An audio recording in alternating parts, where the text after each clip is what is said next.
Good evening uncle. Good evening மாமா. சொல்லு, என்னென்ன டவுட்லாம் இருக்குது? உங்க அப்பா ஃபோன் பண்ணியிருந்தாரு.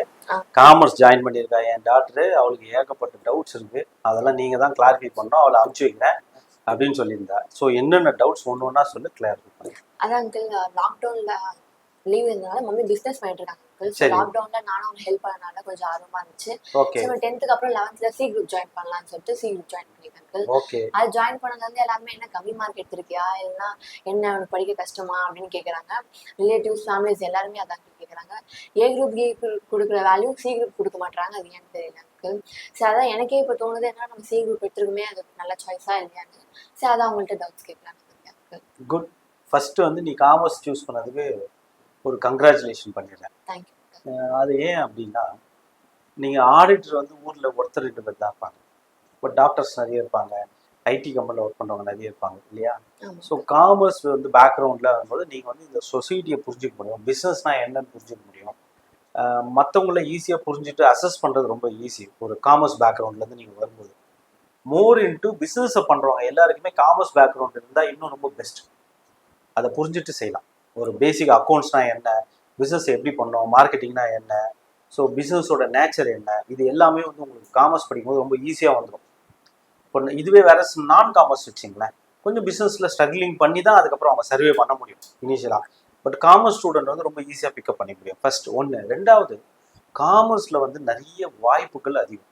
மேற்கொண்டு ஹையர் எஜுகேஷன் போகும்போது பேசிக்காக +2 வந்து நீ காமர்ஸ் ஸ்டூடெண்ட் தானே. ஸோ இப்போ காமர்ஸ் ஸ்டூடெண்ட், காமர்ஸ் முடிச்சோன்னா உனக்கு தெரியுமா என்னென்னலாம் போகலான்னு சொல்லு. பிகாம் போகலாம். பிகாம் போகலாம். அடுத்து எல்எல்பி பண்ணலாம். எல்எல்பி பண்ணலாம். குட். அடுத்து அவ்வளோதான். அதுக்கப்புறம் சிஏன்னு இருக்கு, சார்ட்டர்ட் அக்கௌண்டன்ட். சார்ட்டர்ட் அக்கௌண்டன்ட் +2 முடிச்சோன்னா டேரெக்டாக போகலாம். அதுக்கப்புறம் காஸ்ட் அக்கௌண்டன்ட் படிக்கலாம். ஸோ அதுக்கப்புறம் கம்பெனி செக்ரட்டரி டேரெக்டாக படிக்கலாம், சிஎஸ்ன்னு சொல்லுது. இப்போ இது இல்லாமல் அக்யூட்டரி சயின்ஸ்னு ஒன்று இருக்குது. +2 முடிச்சு காமர்ஸ் கிராஜுவேட் அது போகலாம், அக்யூட்டரி சயின்ஸுன்ட்டு. இந்த இன்சூரன்ஸ்லாம் வந்து அதை பிளானிங்லாம் பண்ணுறாங்களே, என்ன ஸ்கீம் எப்படி டிசைன் பண்ணுறது, எவ்வளோ இன்ட்ரெஸ்ட் ரேட் ஃபிக்ஸ் பண்ணுறது, இதை பற்றிலாம் ஒரு பெரிய ஹையர் ஸ்டடிஸ் அது அக்யூட்டரி சயின்ஸ். அப்புறம் வந்து டாக்ஸ் அட்வொகேட்டாக போகலாம். இந்த மாதிரி நிறைய விஷயங்கள் இருக்குது. அப்புறமா வந்து சிவில் கிரிமினல் லாயராக போகலாம், கம்பெனி லாயராக போகலாம், கார்பரேட் லாயராக. அப்புறம் ட்ரேட்மார்க் அட்டர்னின்னு சொல்லுவாங்க, அதுக்கு படிக்கலாம். So various branches and opportunity வந்து உங்களுக்கு காமர்ஸ் பேக்ரவுண்டில் இருக்குது ஃபர்ஸ்ட்டு. ஸோ இப்போ இதில் வந்து நான் சொன்னதில் உங்களுக்கு எதை பற்றி டீட்டெயில் வேணும்னு சொல்லுங்கள். நிறைய ஃபீல்ட்ல வந்து கேர்ள்ஸ் இருக்காங்க அங்கிள். ஆனால் இந்த ஆடிட்டிங் ஃபீல்ட்ல மட்டும் கேர்ள்ஸே யாருமே இருக்க மாட்டாங்க அங்கிள். இந்த ஆடிட்டிங் ஃபீல்ட் பண்ணா நம்மளுக்கு ஏதாச்சும் வேல்யூ இருக்கா அங்கிள்? கேர்ள்ஸ் இல்லைன்றது எப்படிமா நீ சொல்ற? மேபி நீ வந்து மப்சல்ல இருக்கிறதுனால சொல்ற. அப்படி சிட்டிலெல்லாம் போய் பாருங்க, நிறைய கேர்ள்ஸ் வந்து ப்ராக்டிஸ் பண்ணுறாங்க. சார்ட்டர்ட் அக்கௌண்டன்ட், ஆடிட்டர் ஃபீல்டில் நிறைய கேர்ள்ஸ் தான் இருக்காங்க. மோர் இன்டூ கேர்ள்ஸ் தான் அதிகமாக இருக்காங்க. நிறைய பேர் வந்து ஸ்டடி பண்ணிட்டு இருக்காங்க. நீங்கள் வந்து இப்போது சிஏ கோச்சிங் இன்ஸ்டியூட் போய் பாருங்கள், சிஏ இன்ஸ்டியூட்டில் போய் பாருங்கள், 50க்கு 50 வந்து கேர்ள்ஸ் பண்ணுறாங்க. நம்ம வந்து இங்கே மப்சல்ல இருக்கிறதுனால உங்களுக்கு மேபி தெரியாமல் இருக்கலாம்.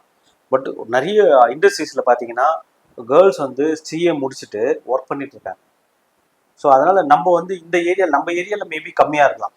பட் நீங்கள் மெட்ரோ சிட்டிலாம் போனீங்கன்னா, மும்பை, பெங்களூர், சென்னை, இப்போ கோயம்புத்தூர், இங்கெல்லாம் போனீங்கன்னா நிறைய லேடி சார்ட்டர்ட் அக்கௌண்டன்ட் இருக்காங்க, ப்ராக்டிஸ் பண்ணிட்டு இருக்காங்க சக்ஸஸ்ஃபுல்லாக. Okay, thank you. தேங்க்யூ. ப்ரொஃபஷன்ஸ்லாம் இருக்காங்க அங்கிள். இந்த லாயரு, ஆடிட்டர்ஸு, இவங்களாம் வந்து அவங்களோட ஃபேமிலி பிஸ்னஸை பார்த்துக்கலாம் அங்கிள்.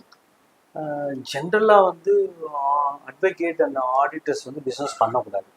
ஒன்ஸ் சிஓபி வாங்கிட்டாங்க, சர்டிஃபிகேட் ஆஃப் ப்ராக்டிஸ் வாங்கிட்டாங்கன்னா அவங்க ஒன்லி வந்து they are doing only professional மட்டும்தான். Business not allowed. ப்ரொஃபஷனலாக அவங்க ப்ராக்டிஸ் பண்ணலாம். சார்ட்டர்ட் அக்கௌண்டன்ட் சார்ட்டர்ட் அக்கௌண்டன்ட், ஆடிட்டர்னா அட்வொகேட்னா அட்வொகேட், இதை தான் ப்ராக்டிஸ் பண்ணணும். அதர் பிஸ்னஸ் 4-5 பிஸ்னஸ் பண்ணுறாங்களே, அதெல்லாம் இங்கே not allowed. Okay uncle, thank you.